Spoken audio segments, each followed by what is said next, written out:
ओम शांति। आज 26 सितंबर 2023 के बाबा के अनमोल मधुर महावाक्य सुनेंगे। आज की बाबा की मुरली है स्व उन्नति। बाबा ने आज अनेक ऐसी स्व उन्नति की बातें हम सबको बताई है, जिसको धारण करने से सहज ही स्व उन्नति हो सकती है। पहली बात बाबा ने स्व उन्नति की बताई है कि बच्चे अब ऐसा याद में रहने का पुरुषार्थ करो।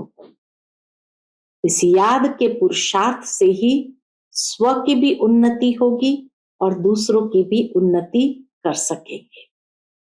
दूसरी बात जो विशेष बाबा हमारा अटेंशन खिंचवाते हैं कि बच्चे बाह्य बातों में स्व उन्नति नहीं होती है, इसलिए आपस में जितना रूहानी बातें करेंगे उतनी स्वयं की भी उन्नति होगी, दूसरों की भी उन्नति होगी।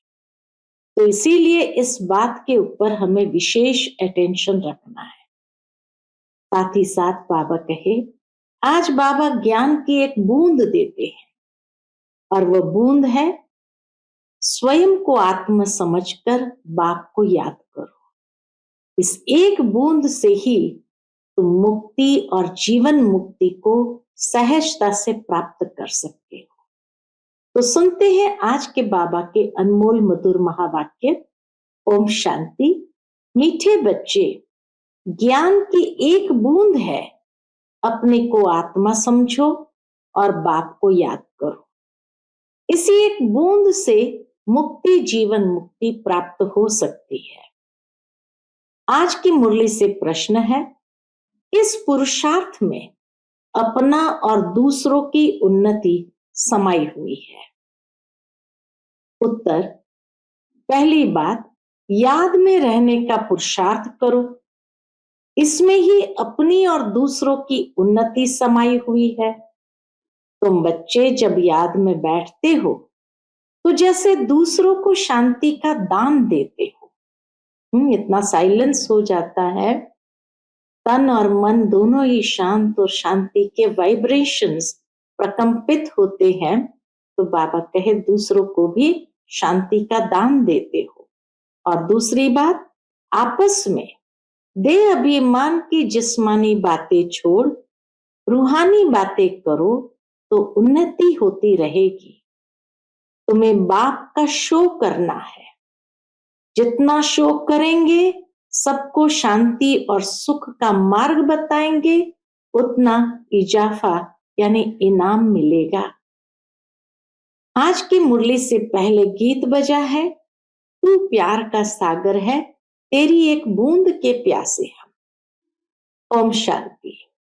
ये भक्ति मार्ग में गाते आए हैं, महिमा करते आए हैं। महिमा है परम पिता परमात्मा की। जैसे भक्ति मार्ग में अनेक प्रकार के गायन होते हैं, उत्सव मनाते हैं, वह भी गायन है। कोई भी मनुष्य साधु संत आदि का गायन नहीं हो सकता। गाते हैं वह ज्ञान का सागर है। एक भी बूंद मिले तो हम यहां से चले जाएंगे। ज्ञान की एक भी बूंद मिले तो हम यहां से चले जाएंगे। कहां जाएंगे? मुक्ति व जीवन मुक्ति धाम। महिमा होती रहती है, परंतु उनकी महिमा को जानते नहीं। शिव परमात्मा की महिमा जरूर करते हैं, परंतु कोई उनको जानते नहीं। तुम जानते हो, सो भी नंबरवार पुरुषार्थ अनुसार। दो बाप का राज भी समझाया गया है। एक है लौकिक बाप, उनकी याद आने से उसको देह अभिमान कहा जाएगा। देह को याद करते तो देह अभिमान हो गया। आत्मा को देह देने वाला बाप याद आता है। आत्मा अपने रूहानी बाप को भूल जाती है। यही भूल है। यूं तो कोई भूले हुए नहीं है, परंतु कहते हैं आत्मा ही परमात्मा है, तो ये भूल हुई। यही भूल है।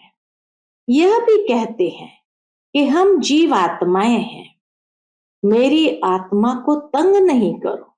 कह देते ना, मेरी आत्मा को तंग नहीं करो। तंग तो आत्मा होती है ना। आत्मा को गर्भ जेल में सजा मिलती है तो उनको शरीर में दुख भासता है।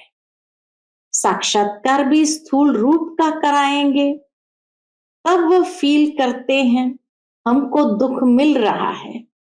बच्चों को समझाया है, पहले पहले प्रैक्टिस करो, हम आत्मा है।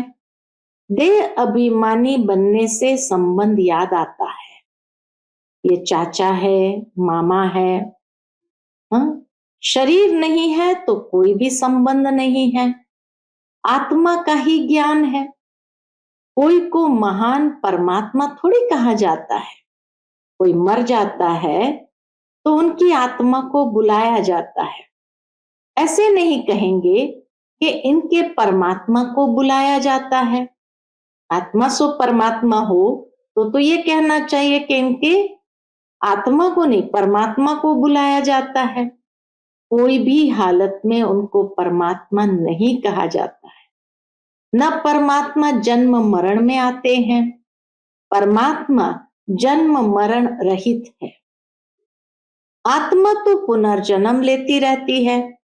यह भी समझ गए हैं कि पहले पहले आत्मा है देवी देवताओं की। 84 जन्म भी भारत में गाए जाते हैं। अब बच्चे जानते हैं, ज्ञान सागर सन्मुख बैठे हैं। पतित पावन को ही ज्ञान सागर कहेंगे। बाप को ही कहा जाता है ज्ञानेश्वर। ईश्वर में ज्ञान है सृष्टि के आदि मध्य अंत का। ईश्वर ही सृष्टि को रचते हैं, इसलिए उनको रचना का ज्ञान है। रचता कहते हैं तो जरूर रची हुई सृष्टि है। तब तो कहते हैं ना, रचता को बाप कहा जाता है। बहन भाई को रचता नहीं कहेंगे। पिता ही हमेशा रचता कहा जाता है, भाई बहन को रचता नहीं कहा जाता। रचता हमेशा बाप को ही कहा जाता है। बच्चे जानते हैं हमारे सन्मुख बाप बैठे हैं। बल विलायत में कोई बैठे होंगे, कहेंगे बाप से हम दूर है, परंतु याद तो करेंगे ना। तुमको भी याद करना है, उस बेहद के बाप को याद करना है। परंतु लौकिक संबंध को देख पारलौकिक बाप को भूल जाते हैं। इसलिए बाबा कहते हैं, उठते बैठते बाप को याद करने की प्रैक्टिस करो। मैं आत्मा इस शरीर से चलती हूं। आत्मा का ज्ञान तो तुमको है, ये जानते हो आत्माएं और परमात्मा अलग रहे बहुकाल। ऐसे नहीं कहा जाता है परमात्माएं और परमात्मा अलग रहे बहुकाल, नहीं, आत्मा और परमात्मा कहा जाता है। अभी बाप बच्चों के सन्मुख बैठे हैं, कहते हैं आपकी एक बूंद भी बहुत है। बच्चे बाबा को कहते हैं, बाबा आपकी एक बूंद भी बहुत है। परम पिता परमात्मा हम आत्माओं का बाप है, बस इसको ज्ञान कहा जाता है। ऐसे और कोई को भी कहने की हिम्मत नहीं आएगी कि तुम सब आत्माओं का मैं बाप हूं। ये कोई भी इंसान दुनिया में कह नहीं सकते हैं। जिसको ही ज्ञान सागर पतित पावन कहते हैं, यह कहने कोई को आएगा नहीं। बाप ही कहते हैं मैं तुम्हारा बाप हूं बरोबर। अब महाभारी लड़ाई भी सामने खड़ी है। यादव कौरव पांडव भी है, ये सारा समझाने पर मदार है। चित्र देखने से कोई समझ जाए तो मुश्किल है। खाली चित्र को देखकर कोई समझ जाए बाबा कहे तो मुश्किल है। जब तक टीचर न समझाए, स्कूल में भी टीचर समझाते हैं ना, ये इंडिया है, ये लंदन है, बिगर समझाने बुद्धि में आ न सके। अगर नक्शे में नाम पढ़े तो भी सिर्फ नाम कह सकेंगे, लेकिन कहाँ है कौन राज्य करते हैं, कुछ भी समझ नहीं सकेंगे। यहाँ भी हर बात समझने की होती है। आजकल तो पहले भपका चाहिए, शो देखकर ही आएंगे। अब वहां समझाने वाले बड़े अच्छे चाहिए। मेले आदि में बाबा कहे समझाने वाले बड़े अच्छे चाहिए। बच्चे ही समझाएंगे कि ये जगत अम्बा है, सबकी मनोकामनाएं सिद्ध करने वाली है। झाड़ के नीचे दिखाते हैं कामधेनु बैठी है, तो उनसे मिलने लिए भी आएंगे। जगत पिता है तो जरूर जगत की मां भी होगी, परंतु जगत अम्बा इनको कहते हैं क्योंकि कलश माताओं को दिया जाता है। मुख्य जगत अम्बा गाई हुई है, फिर उनकी सेना भी है। तुम बच्चे एग्जीबिशन करते हो तो उसमें समझाने के लिए बड़े अच्छे अच्छे बच्चे चाहिए। बाबा ने समझाया है, मुख्य बात है बाप के परिचय की। पहले पहले समझाओ दो बाप है, एक है तुम्हारा लौकिक बाप, दूसरा है पारलौकिक बाप। लौकिक बाप से तो जन्म जन्मांतर हद का वर्षा लेते आए, अब बेहद का वर्षा लो। बाबा कहे अब उनको कहो बेहद का वर्षा लो। बहुत गई थोड़ी रही, थोड़ी की भी थोड़ी रही है। विकर्मों का बोझ सिर पर बहुत है, योग से ही विकर्म विनाश हो सकते हैं, मासी का घर नहीं। अर्जुन कुछ न कुछ हिसाब किताब रहा हुआ है, तब तो भोगना पड़ता है ना, इतनी मेहनत लगती है। अगर देरी से आएंगे तो कितना विकर्म विनाश कर सकेंगे। मुश्किलात है ना, यह तो तुम ढिंडोरा पिटवा दो, जो कोई फिर उल्हना न देवे। दो बाप का परिचय देते हुए बाबा कहे ढिंडोरा पिटवा दो, ताकि कोई भी फिर उल्हना न देवे। तुम कह सकेंगे हम तो ढिंडोरा पिटवाते, अखबार में डलवाते थे। जितना हो सके निमंत्रण तो सभी को मिलना चाहिए। बेहद के बाप से बेहद का वर्षा लेने का पुरुषार्थ करो, खूब निमंत्रण पत्र बांटो। सबसे जास्ती सर्विस दिल्ली में हो सकती है। दिल्ली है सारे भारत की गद्दी, वहां सभी अखबारों के एजेंट्स रहते हैं। अखबार द्वारा भी इतला करना है। लौकिक बाप से तो जन्म जन्मांतर वर्षा लेते आए, अभी फिर पारलौकिक बाप से वर्षा लो। जिस वैकुंठ को याद करते हो उसका वर्षा बाप से आकर लो। सभी अखबारों में डालते जाओ। बाबा कहे सभी अखबारों में डालते जाओ। शिव बाबा का बर्थ प्लेस है भारत, सभी का उद्धार करने वाला एक ही बाप है। तो सबसे बड़ा तीर्थ परम पिता परमात्मा पतित पावन का हुआ ना, जहां वो आते हैं वो सबसे बड़ा तीर्थ स्थान हो गया, परंतु ये किसको भी पता नहीं। क्राइस्ट, इब्राहिम, बुद्ध आदि सभी पुनर्जन्म लेते लेते अभी कहाँ है? बाबा कहे अभी अपने अंतिम जन्म में है। क्रिश्चियन लोग खुद भी कहते हैं क्राइस्ट यहां ही किसी जन्म में है। क्रिश्चियन लोग भी झाड़ को मानते हैं, नहीं तो इतनी आत्माएं कहां से आती है? जरूर सेक्शन है जहां से आते हैं, हिस्ट्री फिर रिपीट जरूर होगी। ये झाड़ बड़ी अच्छी चीज है। बाबा कहे ये झाड़ बड़ी अच्छी चीज है, परंतु इनकी वैल्यू बच्चों के पास नंबरवार है। बच्चे दूसरों को समझाने के लिए प्रदर्शन आदि करते हैं। इसमें कोई आर्ट का शो नहीं करना है। आर्ट गैलरी में तो व्यर्थ के चित्र रखते हैं, समझते हैं यह आर्ट है। देवताओं की पतली कमर आदि के किस्म किस्म के चित्र बनाते हैं। वहां देवताओं की तो नेचुरल ब्यूटी रहती है। इस समय तो 5 तत्व भी तमो प्रधान है।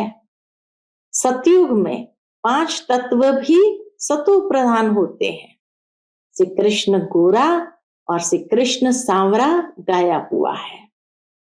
वहां शरीर की मरम्मत नहीं होती, यहाँ तो कितनी मरम्मत होती रहती, कभी ऑपरेशन है, कभी कुछ हुआ, कभी कुछ हुआ। तो बाबा कहे वहां शरीर की मरम्मत नहीं होती, यहाँ तो देखो कितनी मरम्मत करनी पड़ती है।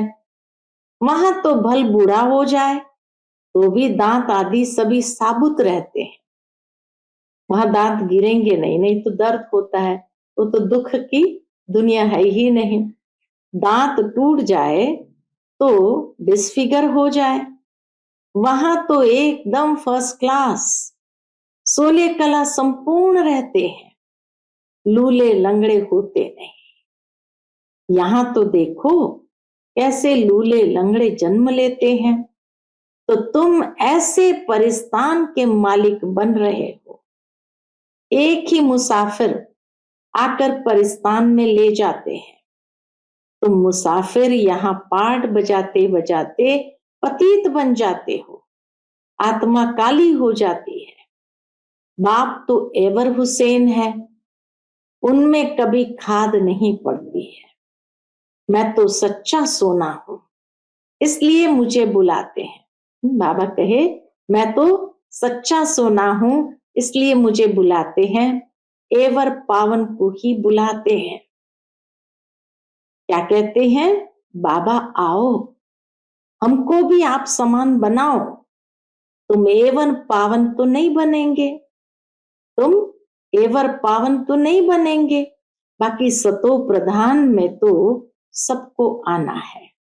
सतयुग में सतो प्रधानता है तो वहां सबको आना है, परंतु उनमें भी नंबरवार है। नाटक में एक्टर्स भिन्न भिन्न होते हैं, कोई हीरो हीरोइन होते हैं तो उनको पैसे भी बहुत मिलते हैं। अभी तो गवर्नमेंट सबके पैसे पकड़ती रहती है, टैक्स के रूप में पकड़ती रहती है।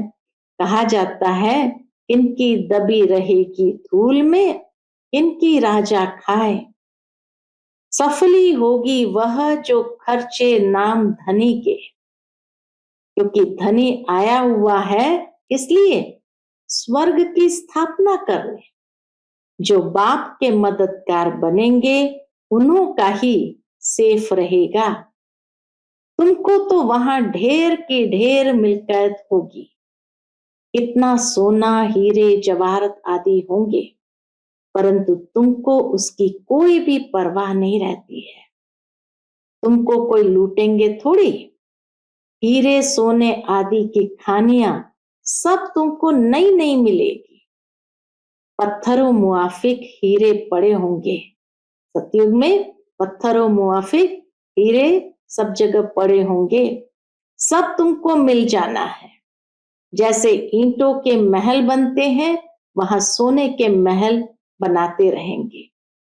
धनवान प्रजा भी सोने के महल बनाएंगी, जो पूरे दानी बनते हैं वह भी सोने के बनाते हैं। बाबा सब बातें बतलाते रहते हैं, ऐसे भी नहीं कहते तुम भूख मरो। बच्चों आदि को भी संभालना है, बैलेंस बाबा सिखाते। रचता का फर्ज है संभाल करना, दुखी नहीं करना है, भूख नहीं मरना है। बाबा कहे पहले हमें अपनी रचना को संभालने हैं, फिर बाबा कहे वास्तव में रचता का फर्ज है संभाल करना, दुखी नहीं करना है, किसी को भी दुख नहीं देना है, भूख नहीं मारना है, रहम दिल बनना है। मनुष्य कितने दुखी है, जानते हो फैमिन पड़ेगा तो बहुत दुखी होंगे, त्राही त्राही करेंगे, फिर जय जयकार होगी, सब आत्माओं को सुख मिल जाएगा। बाप है ही कौन? बाप है ही दुख हरता सुख करता। सुख है दो, एक शांति धाम में रहना है और दूसरा सुख धाम में रहना। सुख धाम में पवित्रता, सुख, शांति सब है। बाप कहते हैं मैं कल्प कल्प आता हूं। जब मनुष्य बहुत दुखी हो जाते हैं, मेरा पाठ ही उस समय का है, इसलिए मेरा नाम ही है दुख हरता सुख करता, सर्व का शांति दाता, सुख दाता। तुम जानते हो हम बाबा के साथ सबको शांति का दान देते हैं। जितना याद में रहेंगे उतना औरों को दान देते रहेंगे। फिर नॉलेज देते हैं सुख के लिए। तो बच्चों को माता पिता का शो करना है। जितना शो करेंगे, सुख शांति का मार्ग बहुतों को बताएंगे तो इजाफा मिलेगा, माना इनाम मिलेगा। बाबा तुमको कितना सब नई दुनिया की नई नई बातें सुनाते हैं। पुरानी दुनिया और नई दुनिया दोनों का साक्षात्कार कराते हैं और ही जास्ती तुमको साक्षात्कार कराएंगे। अंत में बाबा कहे और ही जास्ती तुमको साक्षात्कार कराएंगे, परंतु उनको जो बाबा के पक्के सच्चे सच्चे होंगे। इसको साक्षात्कार कराएंगे जो बाबा के पक्के सच्चे बच्चे होंगे। सच्चे दिल पर साहब राजी होता है। तुम बहुत कुछ देखेंगे, जैसे शुरू में भी दिखाया था, फिर अंत में दिखाएंगे। इतने प्रोग्राम आते थे, साक्षात्कार कराते थे। वतन से बाबा प्रोग्राम भेजते थे, साक्षात्कार कराते थे। इतनी सजावट, ताज आदि पहनाते थे। फिर से भिन्न भिन्न प्रकार के दिखाएंगे। मेरुआ मौत, मलू का शिकार। उसी समय पार्टीशन में भी मेरुआ मौत था ना। तुमको कोई परवाह नहीं थी, तुम तो जैसे जीते जी मर गए। तो बाबा कहते हैं बच्चे पूरी मेहनत करो, पुरुषार्थ करो, हम आत्मा है। एक दो से भी रूहानी बातें करते रहो। जिस्मानी देह अभिमान की बातें खत्म। जो आश्चर्यवत भागंती हो जाएंगे वह ये सब नहीं देखेंगे। हम बाबा कहे अंत के साक्षात्कार के पाठ वह नहीं देखेंगे। पास्ट भी तुमने देखा और जो नया होगा वह भी तुम देखेंगे।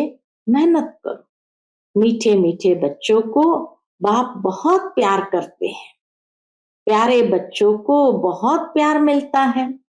जो अच्छी सर्विस करेंगे उनको प्यार भी मिलेगा, पद भी मिलेगा। भूलो नहीं, हम आत्माओं को निराकार परमपिता परमात्मा शिक्षा दे रहे हैं, स्वर्ग का वारिस बना रहे हैं और उस स्वर्ग के लिए दैवी गुणवान बनना है। आगे तो सब में आसुरी गुण थे, अब बाबा सन्मुख बैठे हैं, जिससे वर्षा मिलता है, उनसे लव रहता है, दलाल से नहीं। दलाल तो बीच में हुआ, सौदा तुमको उनसे मिलता है। तो बाप को याद करो, देह अभिमान को छोड़ते जाओ। मेरा तो एक बाबा, दूसरा कोई भी देहधारी याद न आए। यह तो बाबा पुराने बूट में आए हैं। पुराना लॉन्ग बूट है, उसमें बाबा शिव बाबा आए हैं। मैंने ये लोन लिया है। कल्प पहले भी अक्षर कहे होंगे, अब भी कह रहे हैं। आज के ही दिन तुमको ये समझाया था, फिर समझा रहा हूं। कितनी अच्छी विशाल बुद्धि चाहिए। लक्ष्मी नारायण नंबर 1 बने हैं। जरूर अच्छी प्रारब्ध बनाई होगी। ये गॉड फादरली सेल्वेशन आर्मी है।